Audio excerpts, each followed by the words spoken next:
you. Okay. And I'm Candace. And this is Comicsplaining. The show where you stole my line, bitch. I can't believe you. As soon as I just took a breath in and leaned into the microphone, and they just blurted it out. Oh my god. Try it backwards a little bit for once. Did not like the feel of that. Not gonna do that again. Bad feel. Bad mouth feel. Anyway, welcome back to Comicsplaining.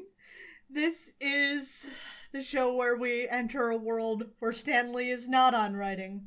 For I think the first time in anything we've read.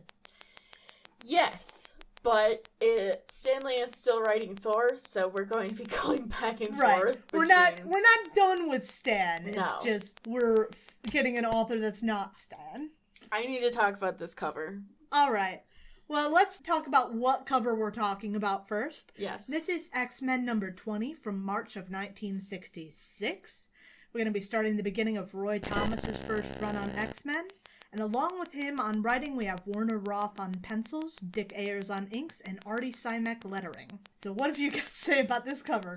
Well, first of all, you pointed out Warren's wing is really fucked up. Very fucked up. They're like L-shaped. But the main thing I noticed is that the weird separation here with the top level and the bottom level makes it look like a side-scroller platformer game. It also implies that Charles Xavier is down below them, Yeah. but also giant. Yes, and also can walk. Well, you know, it happens. Unfortunately, it does. Okay, we can move on now. So I bet the one villain we've all been clamoring for is the return of Lucifer, right? Because Lucifer's back. Oh, yeah. Boy, oh boy. So we open on seemingly two new members of the X-Men robbing a bank in the team's name. Seems legit. They're hassling the bank manager to open the vault door.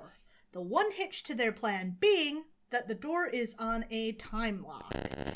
One not due to open for another hour. The larger of the two, X-Men, rips the door open with a "Nothing's impossible for an X-Man, Rube!" What is this? A clue? Who?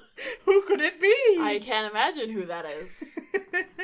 The two of them finally release the bank manager to clean out the vault, and a nearby security guard finally sees his chance to open fire on the pair to little result. So the bullets hitting the bigger one sink in and pop out, and just in case you were still doubting that this big boy was the Blob, he throws in another "Rube" for good measure, like it's his catchphrase. Yeah, it totally is. No, it's the time-honored Carney battle cry. Well, he's in battle. I guess. What was he battling here? The fucking door? Yeah. So, I mean, the security guard also hits the smaller of the X-Men, but his shots are reflected by a force field, so we've got our hint for who X-Men number 2 is as well. What? I can't even figure it out. It's a complete mystery. So it's not like they told us in the last issue. I know, it does kind of spoil the fun. I think this would have been a much more fun intro without that blurb at the last issue. Yeah. And not that it wasn't still obvious who they were, but you would have had a couple seconds of suspense. Yeah. Suspense that we don't get now. No. So the Blob crushes the security guard's gun, and much like a moment ago with the vault door, I'm sitting here wondering when the Blob got super strength. That's what I was about to ask. He wasn't weak. He was just invulnerable and couldn't be moved. Right, I don't remember him being particularly strong. He wasn't weak, but he wasn't, like, crushing a gun with his hands strong. Oh, he did have a cigarette from the start. I saw him with a cigarette in this panel, and I was like, where did he get that? But no, he had it from the beginning. They both are smoking cigarettes while robbing this bank, by the way. I would say this is some Comics Code shit, but probably not, No. truth be told. We still had, like, the Flintstones are advertising, Winston cigarettes or what the fuck ever at this point in time? Yeah. So, probably fucking not. Anyway. They're just two cool dudes who smoke cigarettes while robbing a bank. It's just to make sure everyone knows they're super cool. Mm-hmm. Anyways, after emerging with their giant bag of money, marked with a $, of course. Of course it is. Unis and the Blob shut... Who? Who now? Unis. What? That's who that is? That's who it is. Oh, no. I'm sorry, I didn't mean to spoil the mystery. Oh. You Well, ruined it for me. I did. Well, Unis and the Blob shrug off seemingly an entire precinct worth of cops with no issue before driving off with their spoils, leaving law enforcement properly riled up at the X-Men. You know, this is really like the dynamic duo. Neither of them can get hit. I'm kind of loving it, honestly. It's a dynamic for sure. So back home with the X-Men, we see them relaxing. Apart from Scott, who is walking out because he loves Jean and he's afraid of hurting her with his eyes, apparently. This has been said before, but makes less and less sense as we go on. He's, like, running away, basically? He's running away, basically. Okay. Don't get used to it. He's so dramatic. He really is sometimes. So the rest of the X-Men are hanging out, and Bobby calls them over to the TV where a news bulletin tells the X-Men that they robbed a bank, which is probably, it's like, well, thank you for telling me I did that at least. That has to be a little disconcerting to find out. So they rush off to tell Professor X, who is just now reinstalling Cerebro. So we might have been closer than we thought last issue on Charles not knowing that Cerebro was busted up. Yeah. Well, he needed a software upgrade. Cerebro's a dude now? Yes. Why not? I don't know why I gendered Cerebro. I didn't mean to. Good for him. Oh, okay. So the new and improved Cerebro is now able to display on screen the image of the mutants responsible for this robbery. Oh, that's exciting. Yeah, that's kind of a cool thing. That makes a lot more sense than just having a bunch of random blurbs that have to be labeled for each specific foe. Yeah. And if it's not someone you fought before, it just says unknown. Right. So I think this is a better setup. Could do without the pink display, but you know, you get what you get. And they're particularly aggravated. They figure out exactly who it is, looking at it pretty much immediately. Just like us, so. Yeah. And they're particularly aggravated about Unis's involvement after they threatened him but good. And Charles suspects there's a third party involved in this mess, but some sort of mental defense has been erected to prevent him from figuring out just who. It's then that the X-Men discover Scott's departure. But there's no time to worry about this. They have to deal with this mess with the Blob and Unis before they manage to sully their names even further. We're not left long in suspense over who the third party could be. Oh my god! To be fair, he was already on the cover. It's Magneto! And the story was called I, Lucifer. That would be a twist. The outfit is pretty much exactly the same. Did you notice that? It's pretty close. Baggier. He doesn't have the same energy. No, I mean, he definitely doesn't wear it as well. Look at him slouching. Would Magneto ever slouch? No. No, he wouldn't. We see Lucifer ruminating on how he got to this point. Apparently Unis, rather than going back to his proper wrestling career, moved on to a life in a rival circus to the Blobs. And when both carnivals were in town, the Blob decided to take on a challenge to last 3 minutes in the ring with Unis. They're evenly matched. They throw down for a bit, but eventually they figure out that this fight is a draw. See, I really like the Blob and Unis working together. They've got, like, teammate chemistry. They do. They meet up after this fight, and Lucifer plants an idea in the minds of the pair that they would make a pretty good team, and since they both have a hate-on for the X-Men, they should frame them. Lucifer's dastardly plan: get the Blob and Unis to work together to frame the X-Men. Is Lucifer telepathic? Oh, I don't like that face you just made. We'll get there. Okay. We then see Scott Summers, whose retirement from the X-Men lasted all of 4 pages. Excellent. He's wearing like a pea green suit and a bright red coat. He can't help it! He doesn't know what he's wearing. Come on. Let's be realistic. He probably thought it was a brown coat. Yeah. Brown suit, brown coat. A green suit with a brown coat wouldn't be a terrible combination. They go well together. Yeah, but he can't see the green. He can see the red. Everything is red. Yeah. Cyclops' fashion faux pas aside, this is better than the plaid suit. Yeah. Not that it takes much. The boy can't dress himself, but it's not his fault. Well, Scott sees the false X-Men making off with another haul from another bank. And after a moment of debate with himself, he finds himself answering the call, suiting up as Cyclops once more to take on the phonies. I'm shocked. Yeah, retirement did not last long. It didn't suit this 17-year-old boy.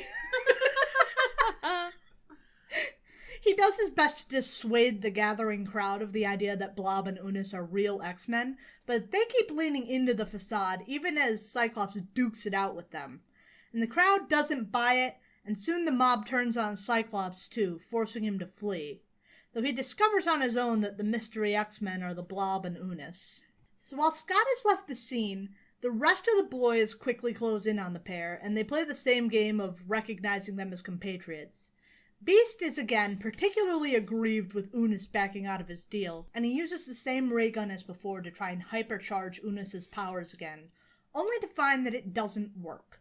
Lucifer did something to affect that, but it's not clear just what. Lucifer's face is dumb. His helmet looks like a squid. I don't like his face. It's bad. He has a bad face. He does. No argument on him. Speaking of Lucifer, though, it's also worth noting, Lucifer has been creeping on this whole process for some fucking reason the entire time this has been happening. So he's standing in an empty room, probably, bragging to himself about possessing powers that the world can scarcely imagine. Like, who are you saying this to? Also, where's Jean? Well, Unus goes to give Beast a little bit of payback, but that was all part of the plan, and Iceman ices up the ground underneath him and both of the robbers slip and fall. But the situation gets more chaotic. The crowd closes in on Beast and Iceman, and this old lady hits Hank with her umbrella. That's gotta hurt. Yeah. You know, I'm sitting here thinking about it, and through these two issues, I don't think Beast says anything sexist. That's amazing. That's a nice turn from Roy Thomas. Thank you, Roy, for this. This and this only. Anyway. The cops also enter the scene, and Angel just flies around to try and draw their attention, and now we're firing guns. Don't shoot bullets at teenagers. Don't shoot bullets at teenagers, but also don't just, open fire in an area with a ton of people around. Like, how are you knowing that you're not gonna end up firing through one of these fucking windows and hitting someone? For no reason. They're fighting, as far as you know, they're fighting each other. Right. They're not hurting anyone. Why are you shooting at anyone? Why are you shooting at him? Great question. Fucking cops. Unus and Blob are back on their feet, and just as those two are about to close in on Hank and Bobby, I don't know why the crowd aren't going after them. They're the ones who robbed the bank. Right. But no, they don't care about that. They're gonna run away as soon as Unus and Blob enter. Cyclops shows up back on the scene, and he blasts the concrete out from underneath the two of them, and they fall down on top of a subway running down beneath the street. So it seems like he doubled back to help his friends. How goes your retirement, Scott? Seeming like it's over. Yep. Very brief. Indeed. I actually really like this cross section of the street. I think it's really nicely done. I like that it includes utility tunnels. Yeah. And the subway and everything else. Well, Lucifer continues to rant to himself, mad that Professor X isn't there, but he simmers down a little after his Mento wave receiver signals that Professor Xavier managed to locate him. Detecting some Mentos. It received those Mentos. It's weird how they keep using Mento in exchange for mental. I don't know. They go back and forth on it, too. The Mento wave receiver signals that Professor Xavier managed to locate him.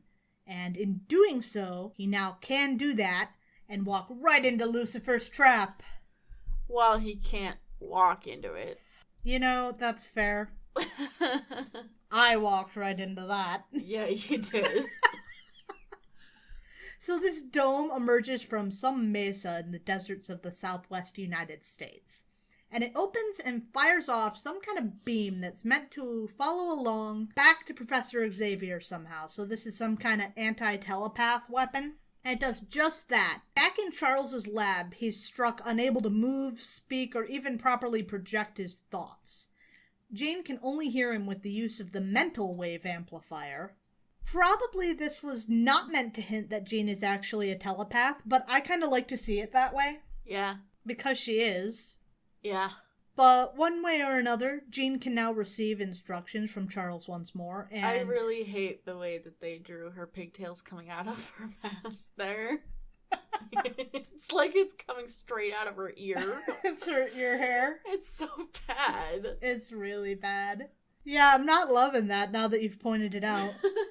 And once they get around to explaining why Jean is a telepath, the answer there sucks, and then we just ignore that. Yeah. I'd still like to see this as a potential hint that she is a telepath, but it's probably not that. And as usual, in the middle of a bad time, he's decided that it's origin story time. Story time, story time, story time. That's why Jean couldn't go with the boys to fight the guy, because it's fucking story time. He's got a thing to explain to her about Lucifer, the man responsible for his current state. So in his younger adulthood, Charles spent some time wandering, traveling the world, assumedly trying to find himself. And he found his way to this walled city near the Himalayas. Not trying to find his stepbrother who's buried under a mountain. He doesn't have to try and find him, he knows where he is. That's fair. So he ventures in, and all of the people are living in fear of the local leader, who lives shut away in a fortress. No one knows exactly how long this has been going on, and most people aren't even interested in talking to him. But Charles eventually figures out that Lucifer is an alien. Why is Lucifer an alien? Oh, okay. He just is. Alright. He's an alien, and he's been using his machinery to control minds and keep his city under control for reasons. Sure. So Charles decides to help make a rebellion to free the citizens from Lucifer's control. This made much more complicated by the fact that Lucifer can control minds. But this is Charles Xavier, so I guess they're fighting on fair footing. Yeah, that's true. Lucifer seizes the minds of one of the rebels as they plot with Charles, attempting to send a chandelier crashing down on a table. Oh no! Not the table! Which seems like a weird choice, but okay. There was like one guy who was leaned in who might have gotten hurt, but otherwise it's just a fucked up lightning table. Oh no, not the table! And now you've made everyone realize that your stooge or whatever is compromised. Right. So, way to go, Lucy. But he fucked up that chandelier on that table. He did. He fucked it up, and you know what? It's a lamp chandelier, so maybe things will catch on fire. Maybe. It is fire. Yes. So it's like an oil yes. thing. So, we've potentially done something. Something, maybe. Only it doesn't do anything. Shocking. Everything is fine. They realize that it's now or never. They figured out what happened. It's like, there's no more time for planning, time to go. And they rush quickly to try and enter the Citadel through a tunnel that runs underneath it. So they evade several traps, and Charles is now confident that he can protect their minds from Lucifer's control.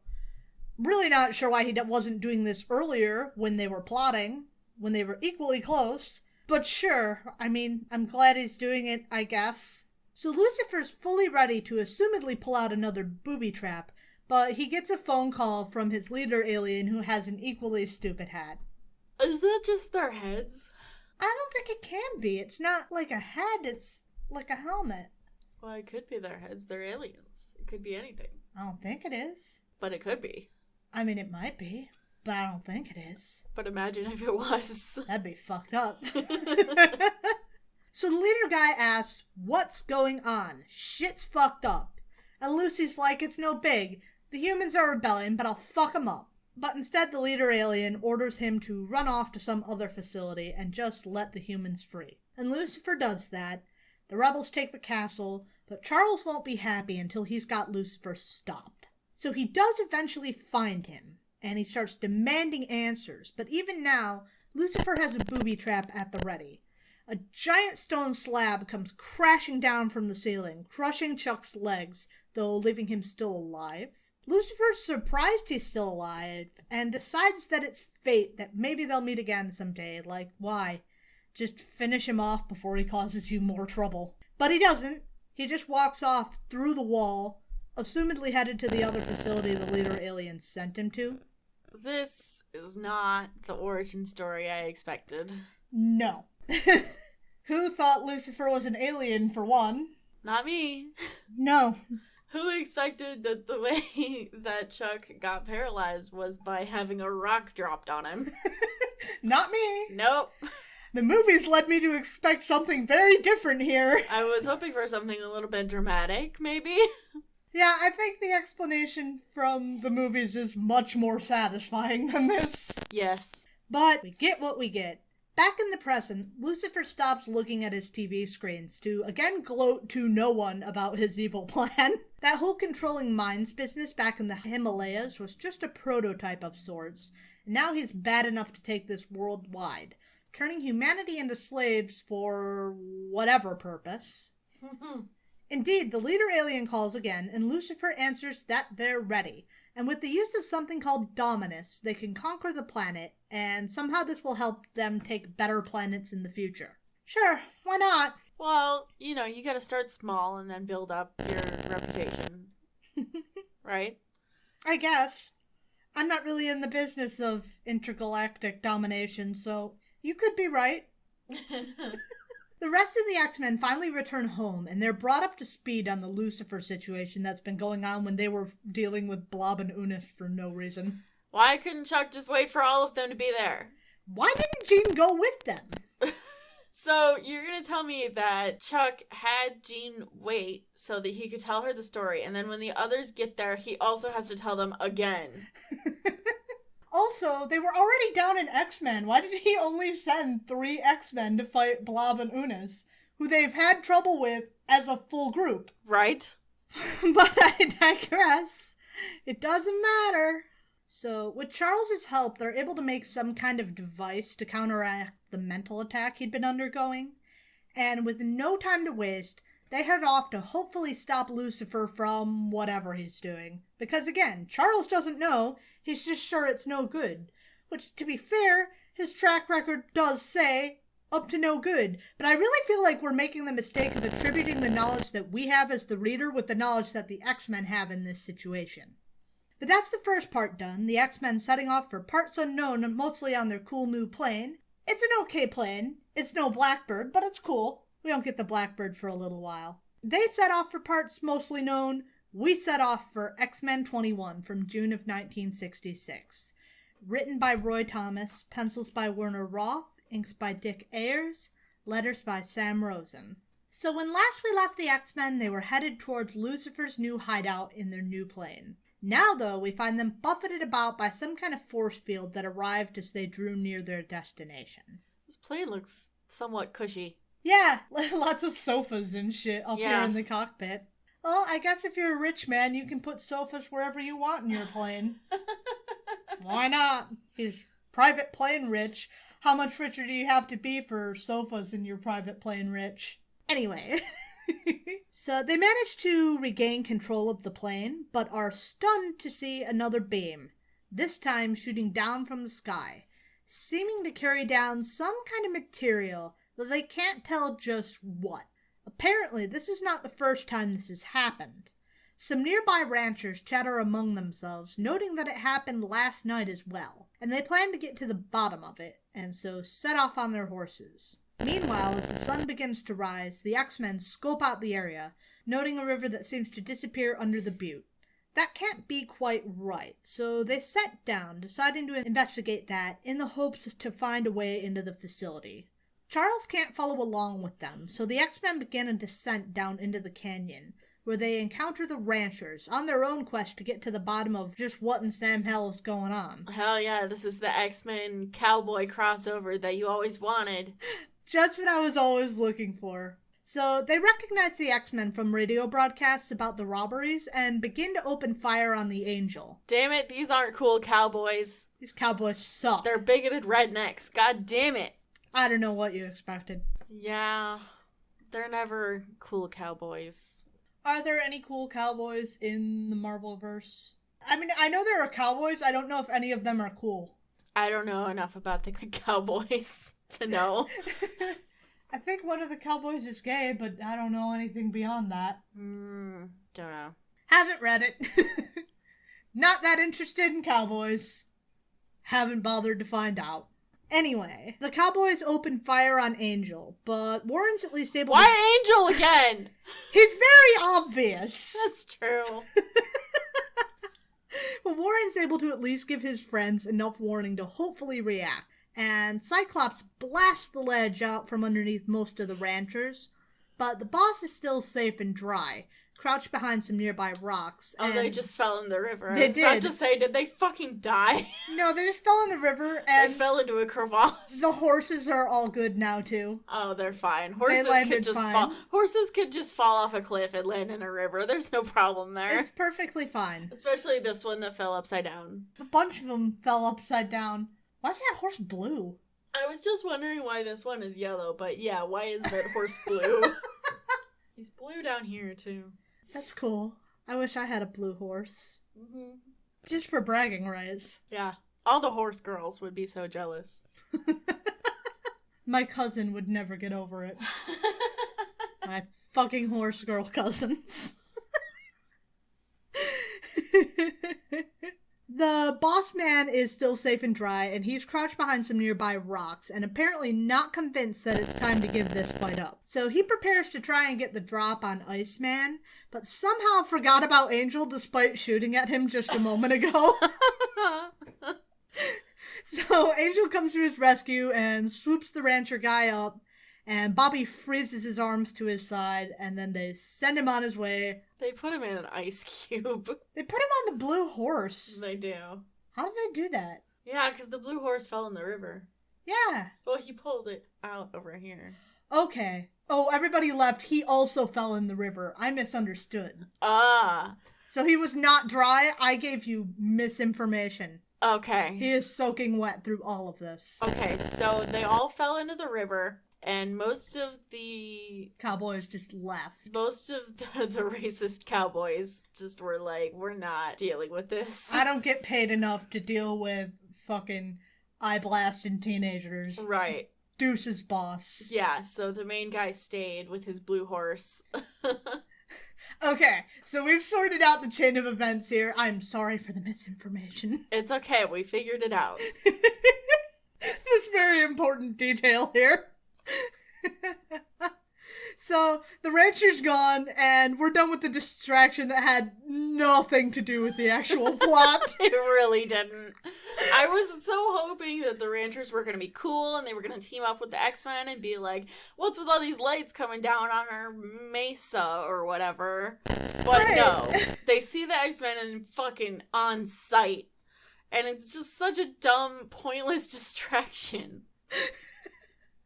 Right, this is worse than fighting the Blob and Unis for next to no reason. Like, at least there was something going on with that, even though it was not all that relevant to this overarching plot. It's like in Thor comics, where Thor goes and does something that's completely unrelated to the plot of the issue. Like making it rain on Asgard.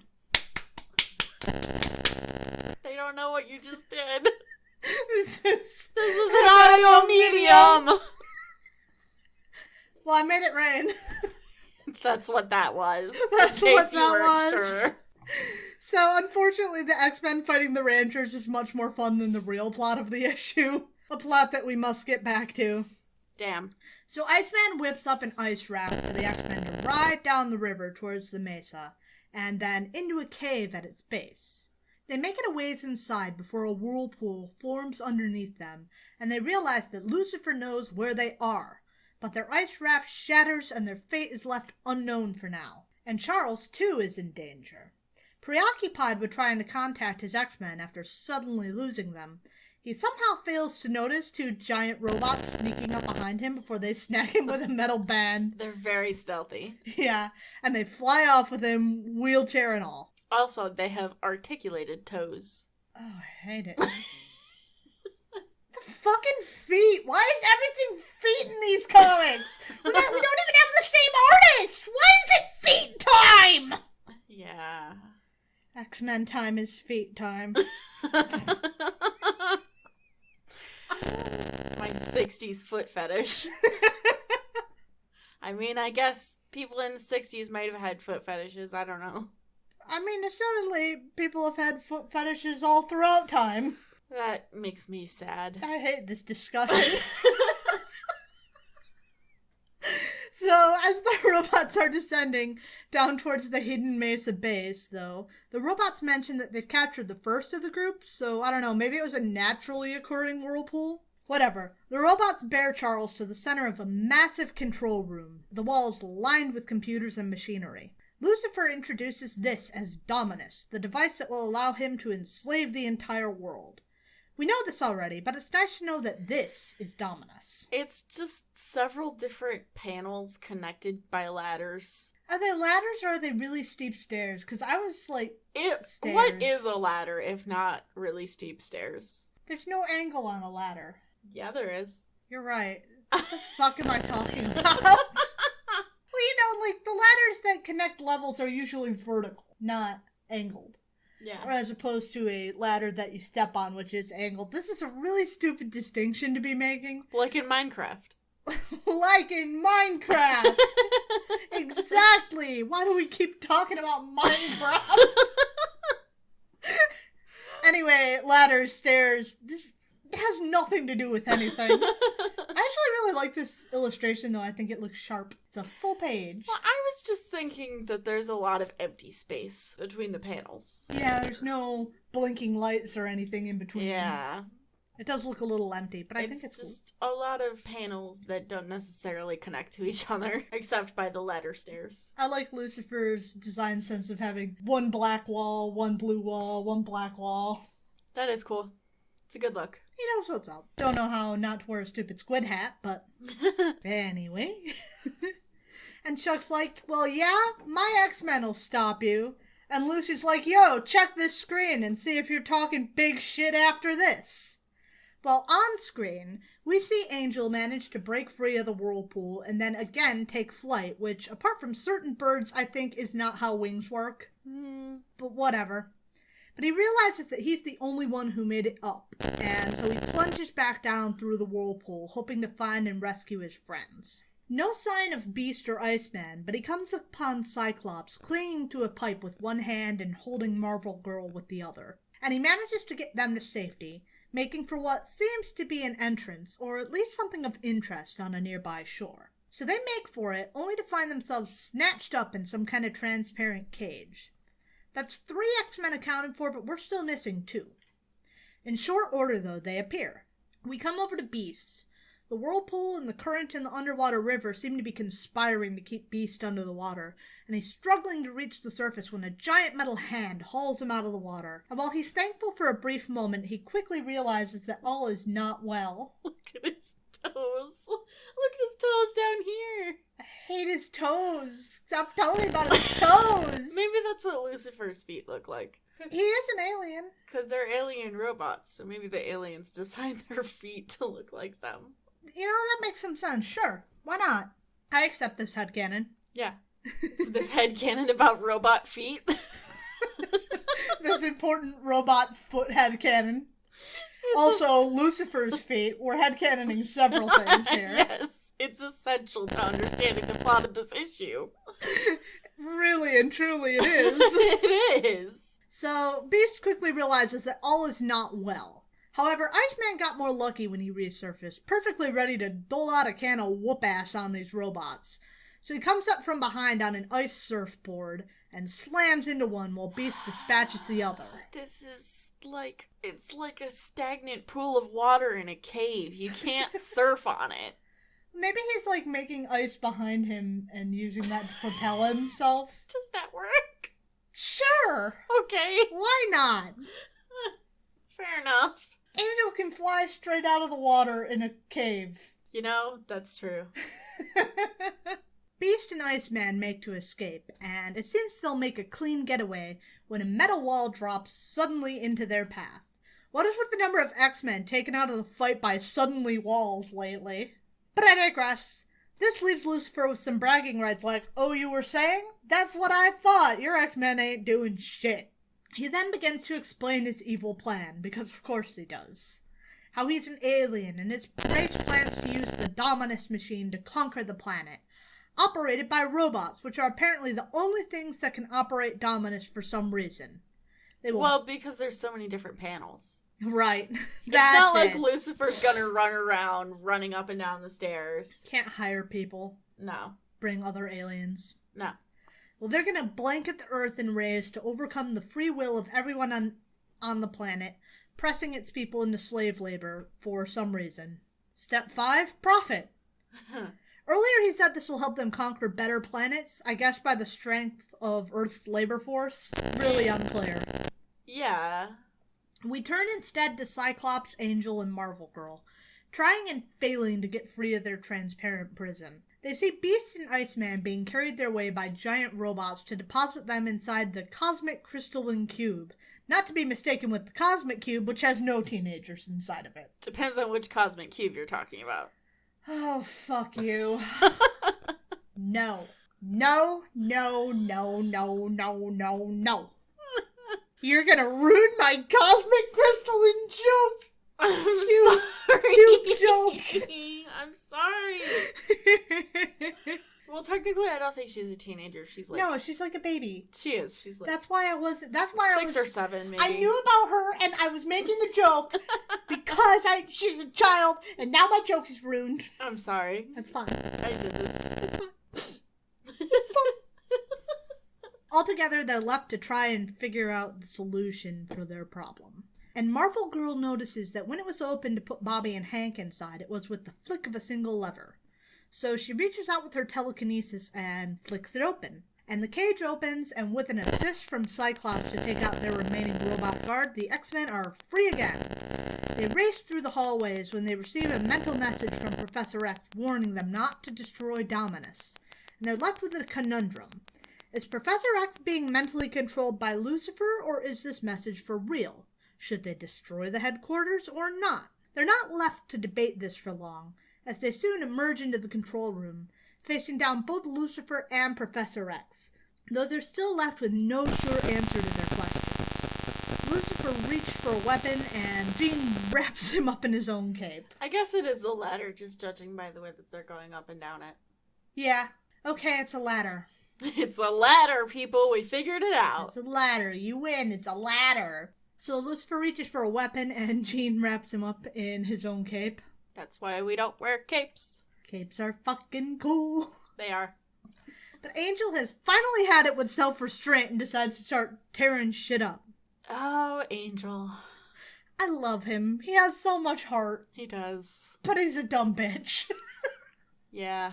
He'd get along with Thor. Honestly, yeah. Yeah. I really think they would. So, ever the teacher's pet, though, Scott gives him a mild blast to stun him out of doing any more. And the X-Men are all in arms about this. Jane defends Scott's choice, arguing that the professor knows better than they do, while Bobby and Hank are both up in arms about Scott blasting Warren, and Hank is also leaning towards doubt that Charles's thoughts are his own. There's no time left to argue, though, as another robot enters the control room, ordered to kill the X-Men. So the robot strikes at Beast, but he manages to dodge it, leaving it to crash into the wall where it is destroyed?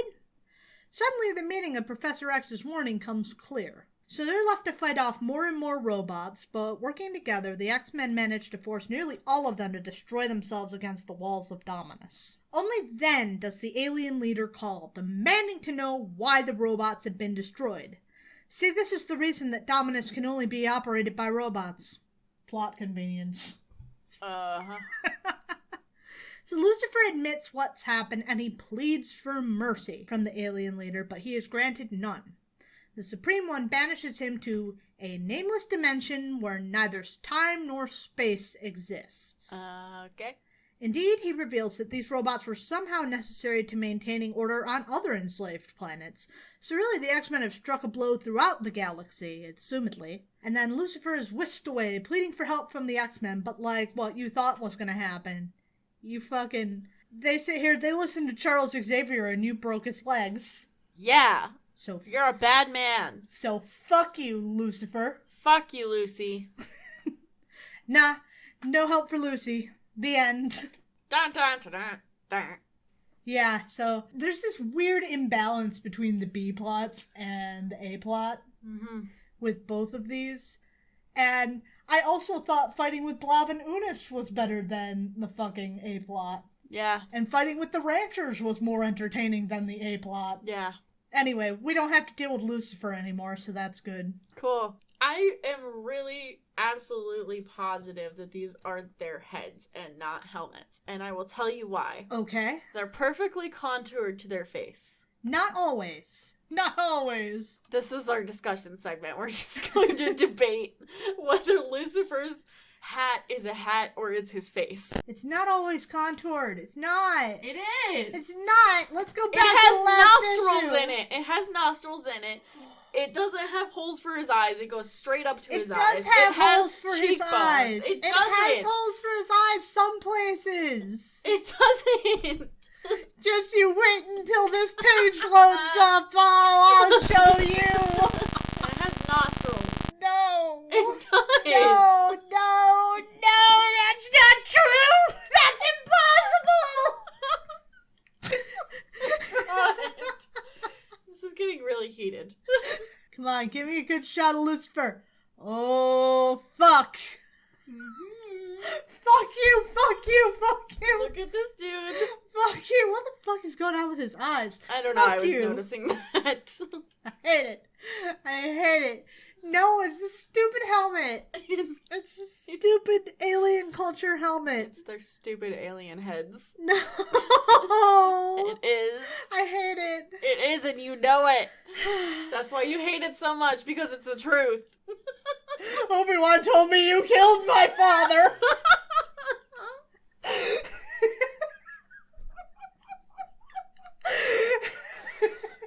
Oh, God. So what did you think about the transition over to Roy Thomas? I found it a bit lacking. Yes. To say the least. But at least Beast is not being just rampantly incel Yeah. all of the time. Well, you know, equivalent exchange. You have to give something to get something. I would happily deal with incel Beast. Oh, no. That's a terrible... It's a terrible choice. I've been put in a terrible position here. Okay. We have John in the studio again. We do. Oh my god. Oh my god, what are you oh my godding? I wasn't expecting you to just say that. Why? You thought it was gonna be a mystery? Yes, or a surprise. Surprise, John here. Hi. John here. John Yes, here. yeah. So, you're both John now. We are all John. We are Legion. We are John. Now go ahead, fellow Johns. I'm glad you gave me the chance, John. Secret Invasion and Thor and more Civil War stuff that you've... Right, we could talk about Secret Invasion and how Norman Osborn came to power. and how Tony Stark has been having a very, very, very bad time since he won the Civil War. Won. It sure looks Air like he's... quotes, won. Hey, he was given the victory medal. He won. He won. He definitely He won. won. It was his side to win. Except now all his friends hate him. Yes, and as I learned fairly recently, if Thor decides to kick your teeth in, you probably don't deserve to have teeth. Yeah. Thor is the judger of teeth? Well, of having teeth. God of teeth. God of teeth.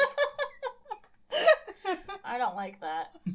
You inflicted robot toes on me. That's you true. can deal with the god of teeth. Okay. But yeah, hey, I was curious why, Tony Stark's bringing Hulkbuster armor to deal with the Hulk, but he's just wearing regular stuff to say hi to Thor in Asgard, and turns out either you get Thor on board, or you just don't deserve to have teeth. Yeah. So what happened after he lost his teeth? Did he get new extremis teeth? Yes. Mhm. Oh, I hate that. Only problem is he kind of EMP'd himself a little later, so then he lost his extremist teeth. That's horrendous. What the fuck? Got a teeth. The teeth are a metaphor. Oh, It's not literal, Ripley. He didn't actually lose his teeth. okay. Thor just cracked his armor, but later on. Although Tony was actually quite pissed about that. Okay, I'm glad the teeth are a metaphor. I'm still caught up on him losing his fucking teeth because of an EMP. No. That's why I had to clarify it. Okay, so in Thor, I don't know, 3, 4, something like it, Tony comes to New Asgard in Oklahoma. Yeah. Thor's like, I can take you. I was going easy on you before. I'm not doing that anymore. Is it actually called New Asgard? I don't know. Not yet. Okay. So it will be. Not yet. Not until after Siege. Okay. Okay. So, thing is, I just figured to compare it to old Asgard, because there is an old Asgard. It makes sense. But- There actually is not an old Asgard anymore. It was destroyed in Ragnarok. See? There's an old Asgard. But then there will be a new old Asgard at some point. How the fuck does that work? Welcome to new old Asgard. I'm tempted not to explain it because we'll get there in 5 years in the podcast. 5 years? I'll I'm get there. doubtful. I'll get there Yeah. sooner. Or maybe you're gonna be moving way faster than I am once I get bogged down in the litany of X books. I'm gonna get up to 5 issues per episode. God. But basically, You'll be up to 5 episodes, and I'll be sitting here trying to figure out what the fuck to do with all this Wolverine content I don't want to cover. Yeah. But how does Tony Stark lose his teeth? Well, he wasn't able to An talk. EMP, we've been over this. He wasn't able to talk Thor into joining. Thor basically broke Tony's armor. And was like, you built a robot me, what the fuck is You wrong with cloned you? me without consent. What the fuck? And then you... And that robot killed my friend! Right? Fuck you. Fuck everything you stand for. Leave. I won't be this nice next time. And then Tony's like, you broke my armor. And Thor's, you can walk. Tissue got legs. Yep. Yeah. So apparently, if you're Tony Stark and you don't win over Thor, you deserved to not win over Thor. That's just how Thor works. And later on, in Tony's own book, Well, I would like to say that Thor and the mutants are bros. They so are. in what isn't Extremis, but is Obadiah Stane's kid exploding people, and Hate when that happens. and it sure sounds like the part of the plot from Iron Man 3. Unless there are other Iron Man bomb people somewhere in the timeline, which I can totally believe. Bomb people happen. Extremis was not originally about bomb people. Well, They made it that I for know. the movie. I figured, and this is where I think they got the bomb people part from. Bomb people happen, John. It happens. It doesn't just happen. It does. In fact, I bet you anything that I deal with bomb people every day. I'm just saying, the Mandarin, in air quotes, because We don't say that name, John. we don't. No, call him Mandy. No, he's not even... Mandy Rin. Okay, sure. Mandy was this version of him in the movie In the movie. is movie based Mandy. roughly on Ezekiel Stain. I'm gonna stay on this, and you can issue your own hot takes on this because I ain't knowing shit about Iron It's Man. just- I very strongly disagree. It's just having read a little bit of Invincible Iron Just Man. because there's bomb people doesn't mean it's a direct correlation. All bomb people are the same bomb person. You mean a guy who wants revenge on Tony Stark with his own tech? That I don't see why that. How often does that happen? How often does Tony Stark have to deal with people using...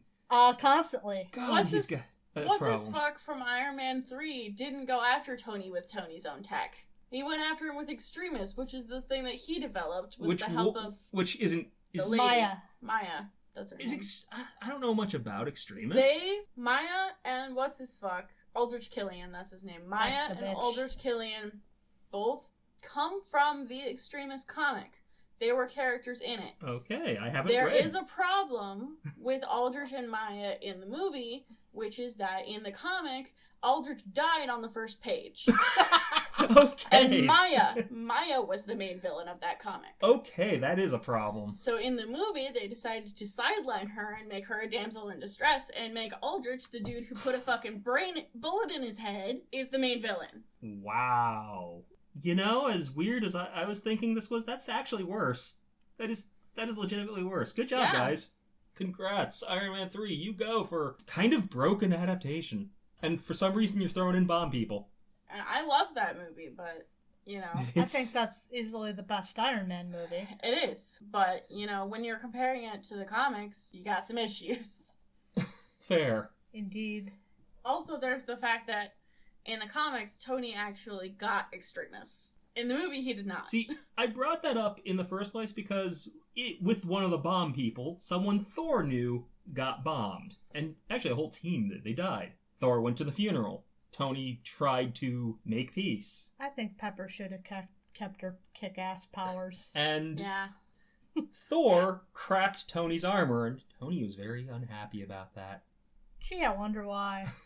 Yeah, and later on, Secret Invasion. Is that the armor he keeps in his bones, or is that different armor? Different armor. Okay. Later on, Secret Invasion, they finally work together. It's time to talk about the beef with Secret Invasion, even though I think it's actually a fun event. It was dumb, but it was kind of fun. There was a solution for the fucking problem of Civil War was dumb. There was. There was a solution. There was a solution to the problem of they made Tony a villain. There who was was. completely unsympathetic and unlikable. And it would have made complete and total fucking sense. So who would you go for if you were looking to tear the superhuman community apart, and what would you do in that position to put them at odds with one another, to get everyone caught off guard and unawares and busy with other shit so you could invade a planet? Who might you do, and what might you want to do? Well, let's see. Who's the most iconic members of the Avengers? One of the founding members, in fact. So, which ones Let's are see. easy to replace? Some people arguably might say Captain America, Iron Man, and Thor. Thor's dead. Thor was dead. Captain America is also dead. Not at that point. No, we're talking about Civil War. Ah. So Captain America, it would be harder to make that claim, though. Well, and also because Tony, there's way more advantages to Right. replacing him, because Tony is not only one of the founding Avengers, but he literally bankrolls the whole operation. right. Also, they he's- live in his house. They live in his house. He He- pays for all of their shit. He can be in multiple places at one time. He's also rich and powerful. Yes. And has friends in high places. Yup. Political, It would have made corporate, absolute 100% perfect sense if Tony had been a Skrull. but nope. Might have been a little bit predictable, but you know what? Predictable isn't always bad if it explains something that caused issues. Issues. I have no problems with predictability. I think that people who complain about plots being predictable are annoying most of the time. It would have solved There a are year's issues worth of sometimes, problems. but like, Sometimes. it could have solved so many problems. But instead, Tony was not a Skrull, Yeah. and He was one of the only ones who wasn't a Skrull. Yep. And then he took on the entire Skrull invasion by himself. And thus it ends with him trying to make peace with Thor again, and Thor is basically fuck off. And then later, once Cap is back alive again and everybody is together, he's like, this is after he loses his memory and downloads a backup. Yeah. He's like, I'd do it again. What the fuck? So we go through this whole ass fucking arc where he's a hero and he makes this heroic sacrifice of giving up his memory and everything. Giving up more than his memory, he became a Absolutely. fucking vegetable. Absolutely. No, I'd say it as supremely heroic. I Mhm. love that plot. And it's the one thing that after I was so mad with Tony, it was like, okay, that was sympathetic. That was heroic as fuck. John hasn't read that yet. No, I haven't. No. I've only just seen Thor be still pissed at Tony. Well, I know I'm spoiling some things, but it's good. I don't know when it happens. You don't even know exactly what happens. Right. I can't sit here and no spoilers you for shit that happened over 10 years ago. I'm in 2008. I think spoilers for a lot of this is relatively Snape okay. kills Dumbledore. That's Who's fucked up. Dumbledore? Darth Vader is Luke's father. Don't believe you. I'm trying to think of other famous spoilers shit. Hate it. Rosebud is the sled. There it is. That's the one. That was the one I was looking for. You got it. You got there. Well, I'm out of good spoilers. I have the capacity to spoil newer comics for you guys. You do, in fact, and you shouldn't do it 'cause that would make you a jackass. I'm not going to. Get caught up on Champions. I know. I've been avoiding it. I've been avoiding getting up to date with stuff because I have so much to get up to date with on the X-Men. So when I get up to date with things, I want to get up to date with that first. But I'm so behind. Oh. I just got up to date with Thor, and I hated every minute of it, so... Die mad about it. I will. No, I've been sitting here meaning to, and I've been getting up my energy, reading up some old shit, and I don't know what the fuck Wolverine is ever doing. That's why that comment about Wolverine came earlier. It's just like, it was running at the tip of my mind. Like, so I take it Wolverine has enough of his own independent stuff. Wolverine has independent adventures, but none of them make any fucking sense. So Wolverine basically got his own separate genre of weird. It fits in well enough with the rest of it, but it's just like, if by a separate genre you mean a genre where nothing has to make any sense and we just continue on. Sure. And that's what his readers expect. Now Weapon X implanted weird memories by some guy who sometimes turns into a tree, and the tree ate Sabretooth, and now we don't know where the tree or Sabretooth or anyone is, but this is all supposed to make sense. Also, out of nowhere, Silver Fox, who was dead, is not dead, but she's back, but she's dead again because Sabretooth killed her. Only Sabretooth is now dead and eaten by a tree, but he won't be dead forever. Oh, God. Wow. That sounds... That's the life I'm living right now, my dude. Back away from the Wolverine slowly. I want to, but a lot of the shit that I haven't read is Wolverine. Oh. It's Wolverine and Cable, and that's just like what I'm heading for. I mean... Overly McKee's bullshit. Also, Silver Fox is running Hydra, but not, but maybe, but gets a S.H.I.E.L.D. funeral. I don't fucking know what's going on, man. Mariko's dead. Ah. No one knows who that is, but she's dead. Ah, right. How could I forget Hercules, the very good god? Hercules is there? Sure, why not? Hercules can be there too. He's got over 1,000 years of history. I mean, why Hercules is a good boy. he's one of the few who can be older than Wolverine, so... Yeah. He could be older than Thor. Yeah? It depends. Marvel is extremely inconsistent and weird about how old Thor and basically all of the gods They're are. really weird about Well, all the mythology stuff. They're Maybe really so, weird. but they're either the same age or Herc's older. Yeah. Yes. You can't make... There's basically no way Thor can be older than Hercules, because that's just not how that works. I don't care if they did it, it's wrong. When their mythologies started? Mm-hmm. Yeah. Okay. And I hate to break it to you guys, but Norse mythology is a lot newer than Greek mythology. It is. It's as much as apparently Gilgamesh is a thing. Yeah. He's about as much older Have than... you run into Gilgamesh, or do you just know Gilgamesh is a thing because I said Gilgamesh is a thing? No, the Eternals thought Hercules was Gilgamesh. Okay. And apparently the stories actually line up pretty well. But to be fair, the whole part god, part man thing is pretty common in mythology. Part so... god, part man, part wolf, part cyborg. What? Actually, yeah, Gilgamesh is like 3 halves of a thing in mythology, so it's about as sensical as... I'm not kidding. He's like 3 halves. I don't know enough about Gilgamesh to contribute to this. I know a thing or two about the actual mythological Gilgamesh. Well, if you ask me something about Thor, I can answer it. Tell me something about Gilgamesh. Where are I can't. Loki's eyebrows? You shave them off.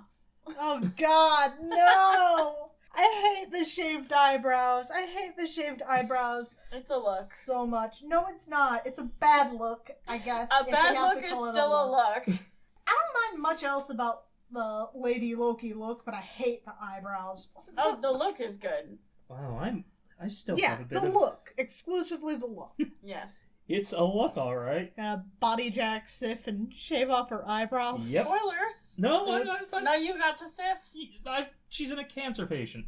Okay, well, in that case, I will say that my headcanon is that Loki shaved off the eyebrows just to get back at Sif. Because Sif is kind of mean to Loki sometimes. She's in a cancer patient Jane is watching over. Yes. Can we draw any comparison to this in the hair cutting? Yes, I absolutely 100% draw comparisons to that. Okay, but Jane... Explain more, because I only know a little bit about that. Actually, Jane, who, by the way, is wearing a nurse outfit from, like, the 60s. Jane's a doctor at that point. She's dressed just like the nurses. Okay. Yeah. But she is a doctor. Well, maybe so, but she's not dressing like a doctor. Right, that's not all John was saying is... But anyway, explain the hair thing. So the hair thing.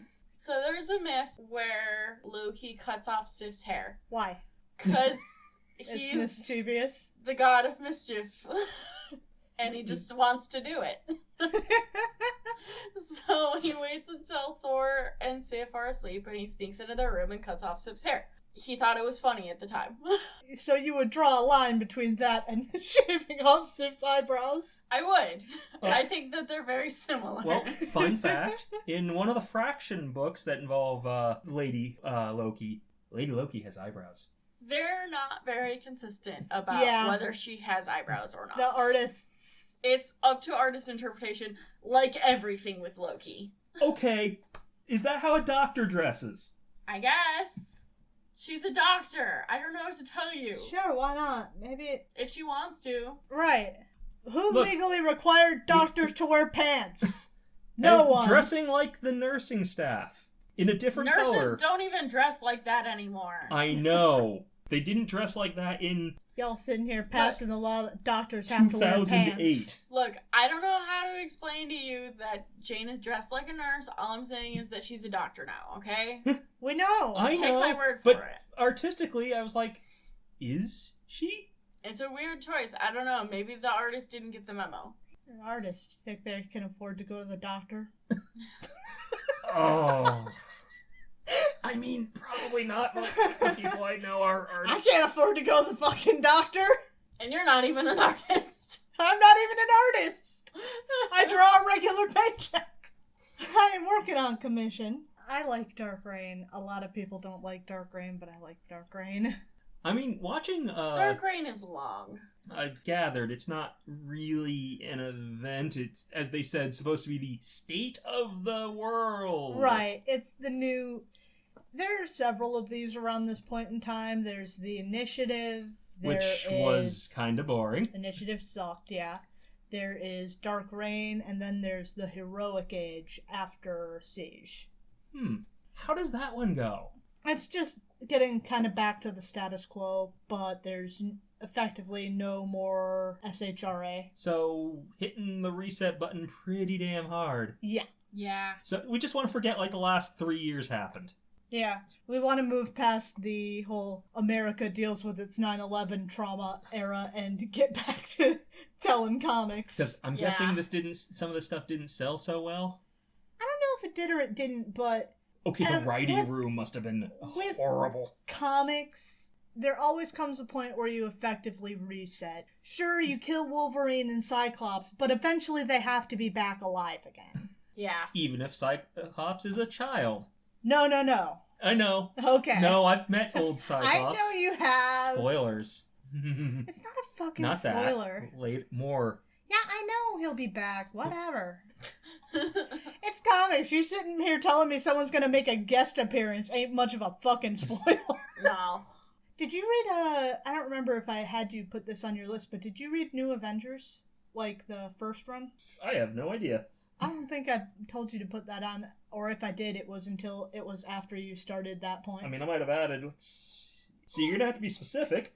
There's the first run. 2004, 2010. Yep. No, I do not believe so. That's a good one. Yeah, I have not read this. And I'm not really going anywhere with that. Just I enjoyed New Avengers. Okay. I'm not gonna lie. Bendis is not the best. I don't remember. Confession, I didn't actually read that. So I've read enough Avengers? Bendis stuff to know that he's not exactly the best writer. I didn't read Wanda. I don't even remember if it was on my list. I feel like it was. Like, Bendis isn't, horrible? No, he's not. And there was a time when he was okay. There are problems with Bendis. Mm-hmm. Bendis can be your Angle or you are Devil. Oh, no. I mean, like every other writer, he has his ups and downs. Yeah, group titles, you're potentially in for iffy characterization if he doesn't just off the bat know everyone's characterization. Mm-hmm. People can do some weird shit. When he gets someone, he really gets someone, but sometimes cool things pose. come off feeling... That's really bad. Oh, God, fuck you. Is that? God, what's his face? Sentinel. Sentry? Sentry. Sentinels, Someone else. the big robots. Yes. Mm-hmm. Look, I've got another very similar S name in my head. I guess you were decently close, yeah. I mix up Sentry and Sentinels all the time. It's fine. I didn't call him. I could have called him Bob Dole. Wouldn't that have been fun? I think that's fair enough. It's about as fucking interesting. I mean, apparently he has a lot of issues. Sentry's boring and sucks. For all Taking you a- Sentry fans out there. Taking a hard stance there. Yeah, I'll call it right now, and I will take any critique anyone has to give to me. Sentry fucking sucks. Ooh, brutal.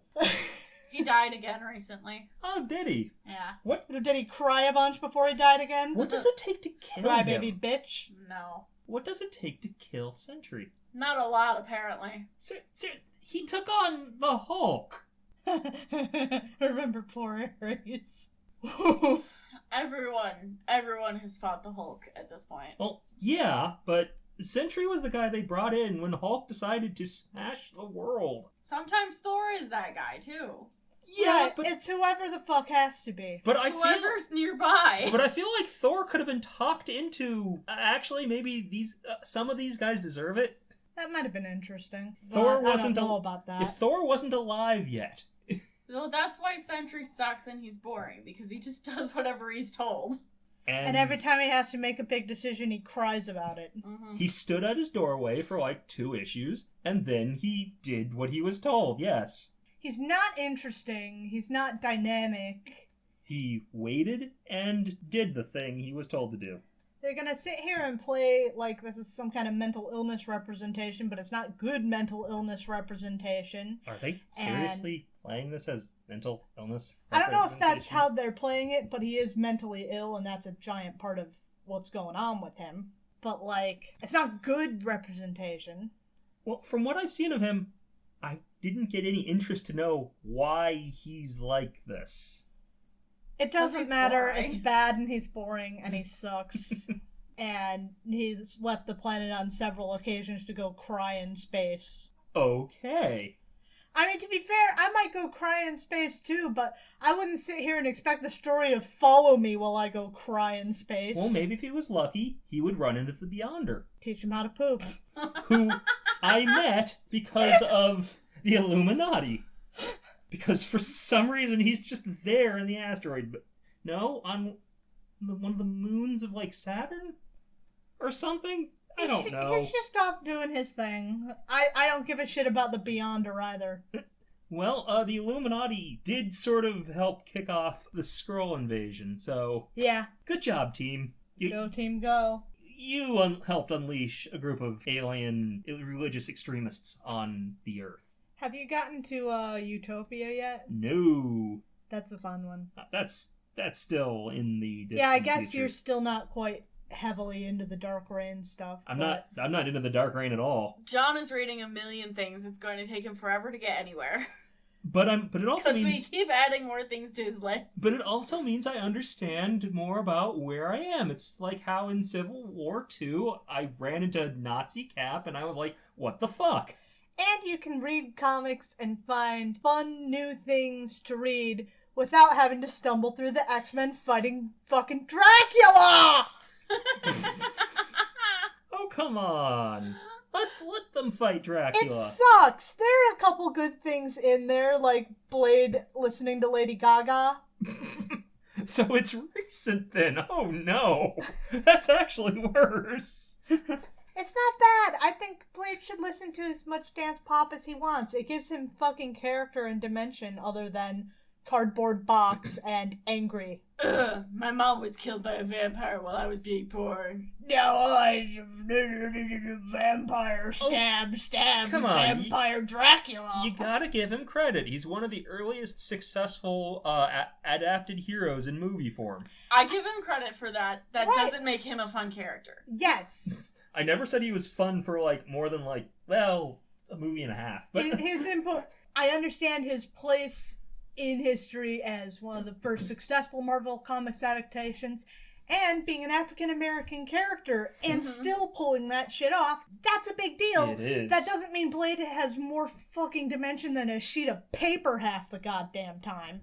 I would say Blade 2 is actually a really, really, really fun movie. I haven't seen any of the Blade films in fucking forever. I saw all three of them like 5 or 6 years ago. Yeah. The first I don't one remember takes much. itself too seriously. The third one is just too silly. The second one is just right. But that's my take from a million years ago.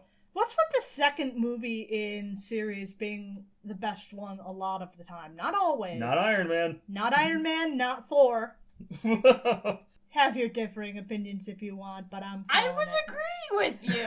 Okay. Yeah, Thor 2 is the best Thor movie. Thor Fuck 2 you.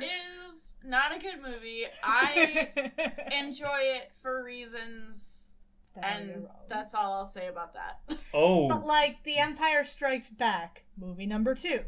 well, George Lucas had the least involvement. Well, yeah, but it's still the best of the three. Yes, because George Lucas had the least involvement. Motherfucker, I know. You're sitting here explaining Star Wars to me like I ain't know. But you're asking questions. Spider-Man 2. Cap 2. Cap 2. I mean, Avengers 2. No, not that one. no. Ultron Well, that's is a not mistake. a trilogy. No. Ultron was a mistake. How many? Thor isn't a trilogy either. It's getting a fourth one. It's a trilogy so far. I honestly think that the reason why Thor is getting a fourth movie is because the second movie was so bad. Congrats. Is it because the second movie was so bad or because the third movie was good? I think it's a combination. Oh yeah, I have read something neither And of you also read. because Chris Hemsworth and Tom Hiddleston are still willing to do it. Speaking Unlike most. of the third movie though, I have read something you guys haven't. What have you read? Planet Hulk. Yes. I don't know why. I think we talked about that a last little time. bit, yeah. I don't know why I'm also like my brain just went Legolas, what do your elf eyes see? Isn't that also? I feel like that's also the best of those three. I liked Two Towers a lot. It's been so long since I've actually watched Lord of the Rings. I liked Two Towers a lot. I had the extended version. You liked the extended version. They're I different didn't movies. actually choose to get the extended version. I asked my aunt for Lord of the Rings: The Two Towers for Christmas, and she got me the extended version, so that's just the version I had. Oh, Hulk, you are definitely a character. You've read other things we haven't read either, though. Iron Fist and Oh Punisher. yeah, Invincible Iron Fist, and Punisher War Journal. I haven't read any fucking anything with either of those clowns. I'll tell you. I usually hate the Punisher, but on occasion he can be really, really good. Well, it's just weird with the on Punisher's occasion. level of seriousness about the kind of issues he's dealing with. Because when you put him up against a guy on stilts, who he kills with a rocket launcher, who he then goes to the wake of, who this man apparently had a lot of friends, or at the very least, his colleagues were really willing to go to a funeral for a guy on stilts. Friends in low place. Spider-Man went to it. Spider-Man Everybody went to knew the man. Stilt Man. Spider-Man went to this guy's wake. So did the Punisher. You hang out with Stiltman to make yourself feel better about not being Stiltman. Well, the problem is, you don't want to go to his wake because he poisoned everyone who went there. Fucked up, man. That's off limits. Nope, he's the Punisher. Yeah, I know. He's special. He kills people. He doesn't just put them in jail. That kills people, Frank. That's the point! He's not a good guy, but he does have a very different perspective on things. And I'll tell you, the immortal Iron Fist? I did like him going to kick the shit out of some neo-Nazis. That was nice. Yeah, Nazi Cap guy. That was... Not Nazi Cap, just... No, not that guy. Nazi Cap. Different Nazi Cap. A guy who wore a Captain America-style outfit, but was a Nazi. a regular Nazi, not. Oh God, this is getting. Not that Nazi Cap. The other Nazi Cap. He's just dressed like Captain America. Oh God. He's a guy who's a Nazi who's Welcome not to Steve comics. Rogers. This is our hell. He's a guy who's not Steve Rogers, and he's not related to Captain America in any way. He's just a Nazi, and he's dressed like Captain America, but he's got a swastika on his chest. He's just a different Nazi Captain America. Yes. That, and the fact is... Can't stress it enough, folks. And this book knew exactly what it was doing, because when Frank was trying to sneak into this guy's organization, man was wearing a Confederate flag. They knew. They knew. I actually did read this. I haven't read much Punisher, but I did read this arc. And it was good. Yeah. There's just something real satisfying about that. Yeah. They don't deserve better than the fucking Punisher. And if you look at the other stuff, like, Danny Rand. Yeah, I don't know what the fuck ever is up with him. He started off as another Claremont character, you know? A problematic one. Yeah. Hello, white savior. Yeah. So... We were talking about earlier, Ms. Marvel Carol Danvers is another Claremont. So basically... I don't know if she started that way, but he definitely took her over. And Spider-Woman. When I started the Iron Fist stuff, I started off with basically decided the Civil War didn't matter. Man spends enough time outside of the United States, apparently he doesn't need to care. So, am I right? Was that Danny Rand dressed as Daredevil? Did you ever find out? I don't know. Okay. But what I can tell you is Kun Lung doesn't really seem to care much about the registration. Well, I mean, it's a separate place, right? Kunlun doesn't care about anything. Except for a guy who wants to drive a train through it. Why would Kunlun have to care about that? They're like a different country. Yeah. They're a different plane of reality. Yeah. Exactly. Same difference. Yeah, I don't think S.H.I.E.L.D. has much authority in Kun Lung. Good luck, Tony. Go ahead, enforce your shit. That's when he was enforcing it, too. That's the thing. Although, weirdly, in his own book, the Chinese authorities told him that he was under arrest. S.H.I.E.L.D. shouldn't have anything to do with fucking... I can never tell where... It's very confusing what Right? S.H.I.E.L.D. is. S.H.I.E.L.D. is supposed to be a branch of the UN, but they don't act like a branch of the UN. And They act like another one of the alphabet agencies, another intelligence agency in the United States government. I mean, if the Chinese are willing to arrest the leader of S.H.I.E.L.D., who is currently doing repairs on property he owns in China, So, like, what? S.H.I.E.L.D. acts like a U.S. agency until the plot calls for them to have to be impartial, because the Avengers need not to be able to just call on Big Daddy S.H.I.E.L.D. It's pretty much what it comes So down confusing. to. Anyway, alright. So, this was fun. If you want to stay in touch with us, there are a couple ways you can do that. You can join our new Discord server. We'll include a link for that in the description of this podcast. We also have our email. You can email us comicsplaining@gmail.com. Find us on our social media. We are on Tumblr, Twitter, and Facebook. Consider supporting us on Patreon. We're there too. If you want to see a visual version of this, we upload to YouTube weekly, which includes things like when we're screaming about robot toes, you can see robot toes, you know, if that's your thing.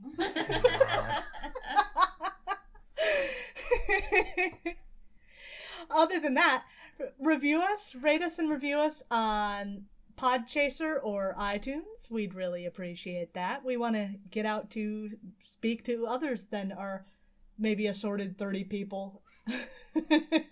Let us spread like a fucking fungus. Recommend us to a friend. Yes. Tell your friends. Tell your friends. Tell your friends. Tell your friends. Oh. If you want to play Marvel Puzzle Quest, consider joining our alliance. We are 61Fix. That is the number 6, the number 1, the word fix, like fixing your car. There are 4 of us. We play fairly regularly. We can use more people. You can catch John and I playing D&D every Sunday at 7 EST. Well, not every Sunday, most Sundays. Most Sundays. Most Sundays at 7 EST on twitch.tv/droptune. And you can find me on Twitter over at Repaired Cheese. Well, with that said then, that's going to be it for us this week. We'll be back next week with Thor, and we look forward to talking to you then. Bye! Bye! Bye!